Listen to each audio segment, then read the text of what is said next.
দেখো আজকে বিরিয়ানি রান্না করব, মটন বিরিয়ানি। তো এই তেলের মধ্যে আমি জিরা আর তেজপাতা দিয়ে দিলাম। আর মাংসটা আমি আগেই মাখিয়ে রাখছি সব মশলা দিয়ে। মাংসতে টক দই, আদা রসুন পেস্ট, তারপর ধনে গুঁড়ো, মরিচের গুঁড়ো, আর একটু জিরার গুঁড়ো, হালকা একটু গরম মশলা গুঁড়ো দিয়েছি।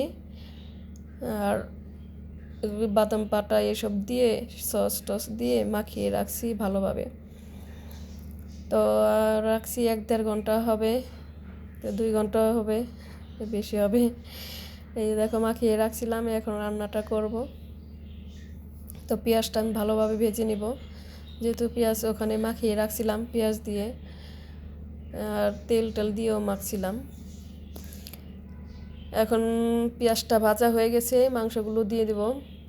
মাংসগুলো এখানে ভালোভাবে কষিয়ে পরে প্রেসার কুকারে দিয়ে দেবো তাড়াতাড়ি সিদ্ধ হওয়ার জন্য, যেহেতু মটন, তো মটন একটু সিদ্ধ হতে সময় লাগে, এর জন্য তাড়াতাড়ি রান্না করার জন্য প্রেসার কুকারে দিতে হবে। তো আমি আগে ভালোভাবে এখানে কষিয়ে নিয়ে এরপরে ওখানে দিয়ে দেবো। 2-3 সিটি হলে হয়ে যাবে। তো দেখো ভালোভাবে কষিয়ে নিতেছি। আর গাইস, তোমরা কেমন আছো সবাই? আশা করি ভালো আছো। তো আমরাও ভালো আছি। আমার পাশে থেকো, তোমরা যদি সাপোর্ট করো তাহলেই আমি এগিয়ে যেতে পারবো। আর সাপোর্ট না করলে তো আর এগিয়ে যেতে পারবো না। তোমাদের ভরসাই পেজ খোলা।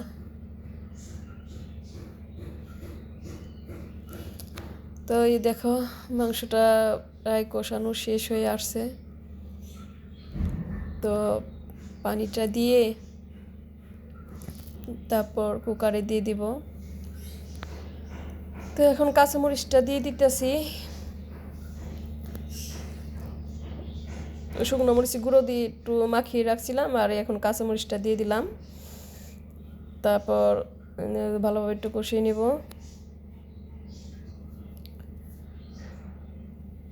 যাক,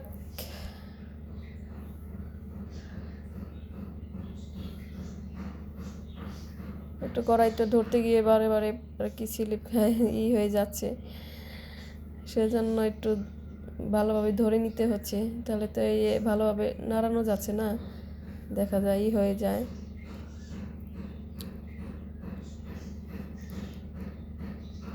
ওকে কষানো শেষ হয়ে গেলে তারপরে কুকারে দিয়ে দিই, আর আলু দিব। তো আলুটা আমি এখানে দিয়ে দিব মাংসতেই। আর মাংসতে মনে হচ্ছে তেল কম, আসলে তেল কম না, পরে উঠবে তেল আরও। কষানোর সময় এরকম তেল কমই লাগে, তারপর রান্না শেষ হলে দেখা যায় যে অনেক তেল উঠে গেছে। আর অতিরিক্ত তেল আমরা খেতে পছন্দ করি না, একদম তেলে ভর্তি খেতে ভালো লাগে না। এখানে মাংসতে তেল আছে, তো কষানোর সময় বোঝা যায় না যে তেল কতটা দিয়েছি। তো ঝোল দিলেই দেখা যাবে যে তেলটা উঠে গেছে, এখন বোঝা যাবে না যে তেল কতটুকু আছে। এই যে আলু টালু দিয়ে কষিয়ে দিয়েছি, কষিয়ে নেওয়া শেষ। এখন একটু প্রেসার কুকারে দিয়ে সিদ্ধটা করে নিব, এর জন্য এই প্রেসার কুকারে দিতেছি।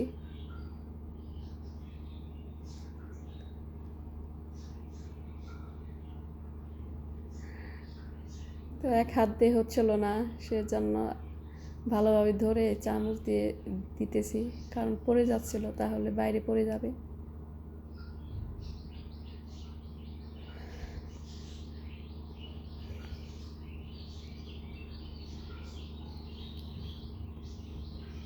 দেখো আমার ভিডিওটা দেখে যদি ভালো লাগে তাহলে লাইক শেয়ার করতে পারো, কমেন্টস করতে পারো, ফলো করতে পারো।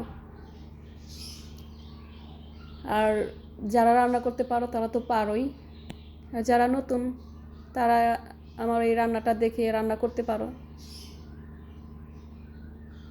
রান্না করে দেখো, খেয়ে কেমন লাগে।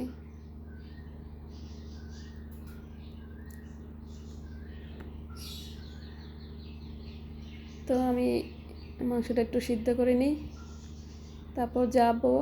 এক ধাপ শেষ হয়ে গেল রান্না, আরেক ধাপ শুরু।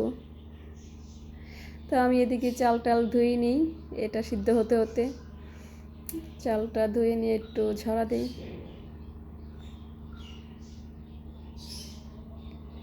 তারপর বিরিয়ানিটা রান্না করব।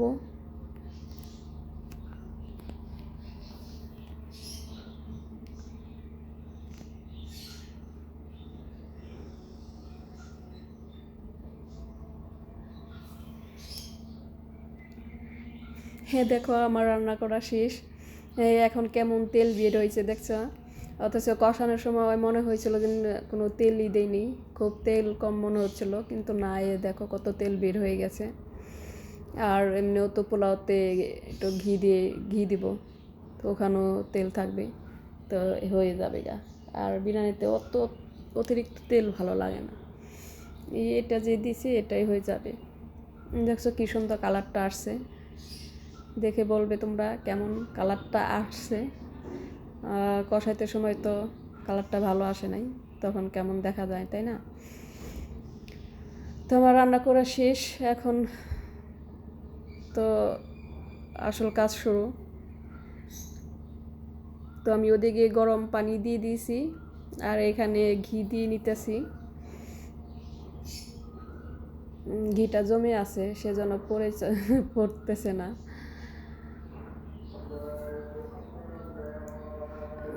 তো এই ঘি দিয়ে এখানে আর কিছু দিব না, চালটা দিয়ে দেবো। চালটা দিয়ে তারপর আর কি গোটা গরম মশলা কয়েকটা দিব, কারণ বিরিয়ানি মশলার মধ্যে সব কিছুই থাকে, গরম মশলা তেজপাতা সব কিছুই থাকে। তারপরও কয়েকটা দিলাম আর কি, চালের সাথে যাতে একটু সেন্ট আসে সেজন্য।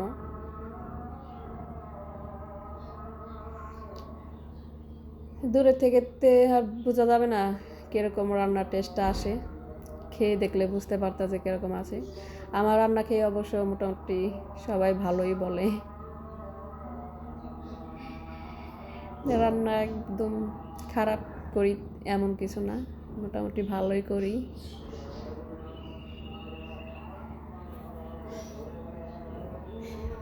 তো চালটা একটু ভালোভাবে কষিয়ে নিব, কষিয়ে নিয়ে তারপরে এখানে দিয়ে দিব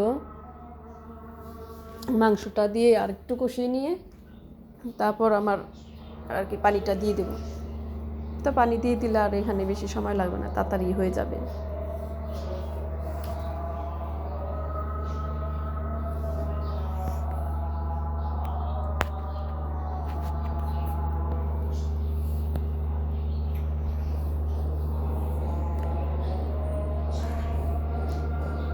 হ্যাঁ, তোমাদের সাথে কথা বললেও শান্তি নাই, এদিকে শব্দ ওদিকে শব্দ, আমাদের পাশে দুই সাইডে বিল্ডিং উঠতেছে, ওখানে শব্দ,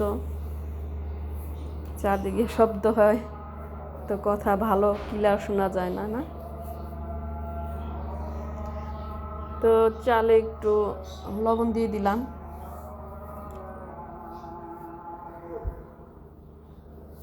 তো লবণ দিয়ে একটু ভাজা শেষ মোটামুটি, এখন মাংসগুলো দিয়ে দিব।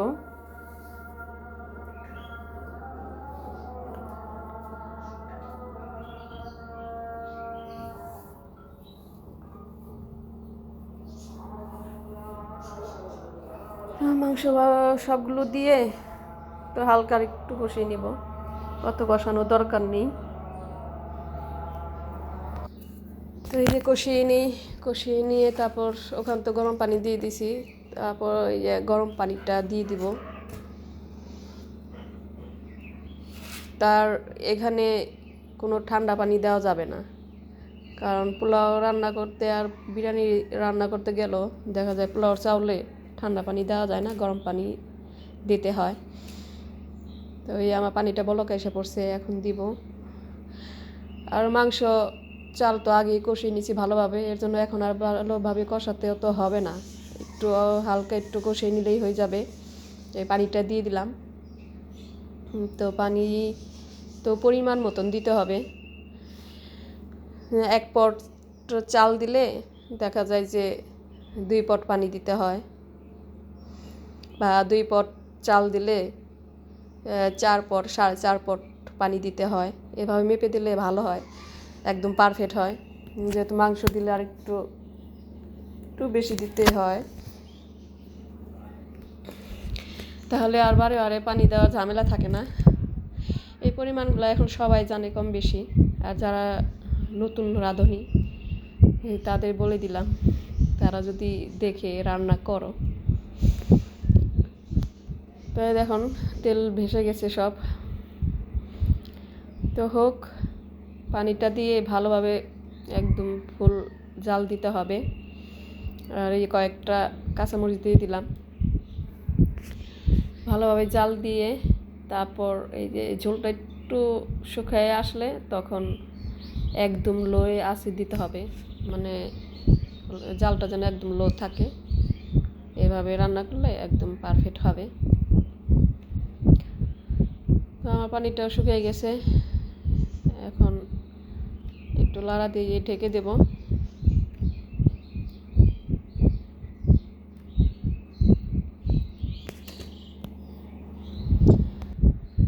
দেখো হয়ে গেছে গা, মোটামুটি কেমন আসছে কালারটা, হয়েই গেছে। তো এই লাড়া টাড়া দিয়ে আমি এখন ভালোভাবে চেপে রেখে বন্ধ করে দেব। দেখেছো কেমন হয়েছে, দেখে বলবা কেমন হলো। কালারটাও সেই আসছে, কোনো কালো টালো হয় নাই। অনেকে দেখা যায় বিরিয়ানি কালো হয়ে যায়।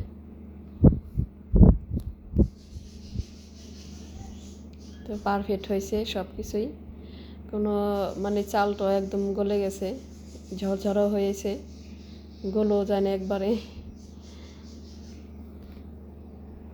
তো হয়ে গেল আমার বিরিয়ানিটা। তো রান্নাটা যদি ভালো লাগে তোমাদের, লাইক, ফলো, কমেন্টস করে জানাবা, শেয়ার দিয়ে দিও। দেখছো কেমন হলো দেখতে, খেতে কিন্তু অসাধারণ হয়েছিল, খুব মজা হয়েছিল, সবাই বলছে অনেক মজা হয়েছে।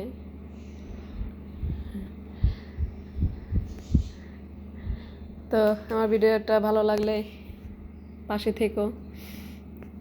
বাই বাই, ভালো থেকো, তোমাদের জন্য দোয়া রইল। ভালো থেকো, আমার জন্য দোয়া করো, আমি যেন এগিয়ে যেতে পারি। Bye bye.